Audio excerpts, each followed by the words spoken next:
Le monarque immortel et absolu ne permettra pas que je révèle ici l'histoire secrète des territoires érigés entre fleuves en marche et montagnes hallucinées, car je suis de ceux qui savent. Le temps me manque. Elkanah et les siens m'épient depuis longtemps, et leur patience s'use.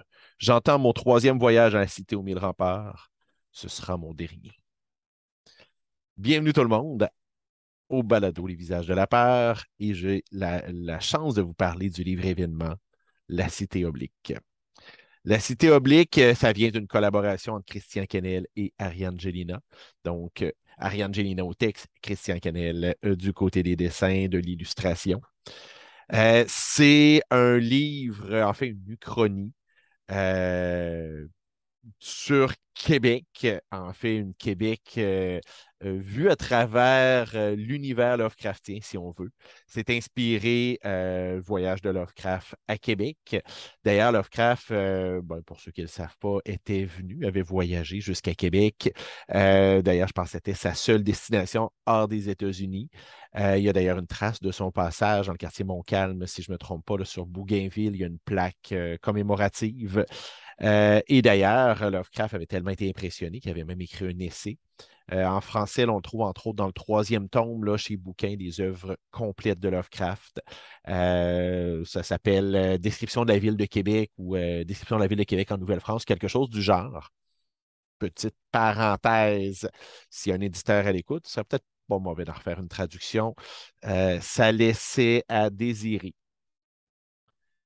Le livre, c'est quoi au juste? On s'entend, Alto est un des éditeurs, sinon l'éditeur québécois, qui apporte le plus de soins sur la facture graphique de ses livres. Personnellement, il y a plusieurs auteurs que je suis là-bas, Nick Cotter, David Mitchell, certains auteurs québécois aussi à travers. Et chaque fois, non seulement j'ai un plaisir de lire le livre, mais j'ai un plaisir de découvrir l'objet livre. Dans la cité oblique, on a levé, on a augmenté la barre encore. Euh, ça a un format un peu plus proche de la bande dessinée, mais ce n'est pas une bande dessinée. Pas tout à fait un roman graphique non plus. En fait, pas tout à fait un roman, ni une nouvelle, ni une novella. C'est plus une chronique chronique, parce que le vrai personnage principal, c'est Québec. Un Québec vu à travers les yeux de Lovecraft, comme je disais, on s'est inspiré quand même de l'essai qu'il a écrit en rajoutant une forte dose de fantastique, en rajoutant des grands anciens ou un grand ancien là, associé à Québec. Euh, mais il n'y a pas vraiment une histoire suivie. On voit là de l'arrivée des premiers arrivants jusqu'à la conquête anglaise et un peu plus. On voit l'histoire de Québec qui progresse avec bon, certains personnages historiques, des fois avec les noms un peu changés, les Montcalm et tout ça apparaissent, Samuel de Champlain, et la relation privilégiée qu'il y avait avec les grands anciens. Euh, on parle d'une œuvre qui est surtout puissante pour son pouvoir d'évocation. On a des images autant dans le texte. On a une auteure, Ariane Gélina, qui maîtrise très bien cet art-là de créer des ambiances, de créer des atmosphères. Et là, on a un BDiste, on a un illustrateur avec elle qui a la même force. Moi, j'avais découvert Christian Kennel il y a quelques années, là, quand il avait fait une adaptation d'une nouvelle de Claude Bolduc, là, d'un collectif de bandes dessinées là, adaptées d'œuvres de Claude Bolduc. Puis je me souviens, depuis ce temps-là, j'ai toujours suivi ce qu'il faisait.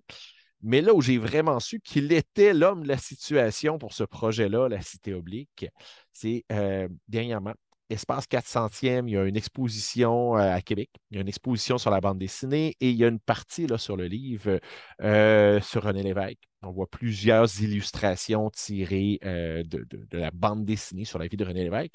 Il y en a une de Christian Kennel et qui était très, très évocatrice avec un fond en arrière, quelque chose de très onirique, de très fantastique, même si on était là, dans quelque chose de plus réaliste. J'étais, wow, OK, s'il est capable d'emmener ce genre d'ambiance-là dans une adaptation ou du moins une œuvre hommage à Lovecraft, ça va être un effet incroyable.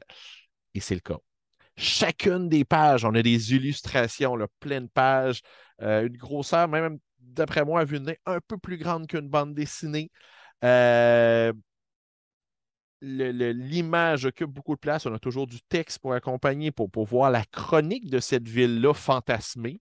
Mais ça nous permet vraiment là, d'aller de vivre pleinement. D'ailleurs, moi, ce que j'ai fait, je l'ai lu une première fois en prenant attention au texte et tout ça, et une deuxième fois, j'ai feuilleté page par page, juste regarder les images. Et les deux fois, j'ai eu sensiblement la même émotion. Donc, on a vraiment un mélange. Je vous dirais, vous êtes des amateurs de Lovecraft, c'est un incontournable.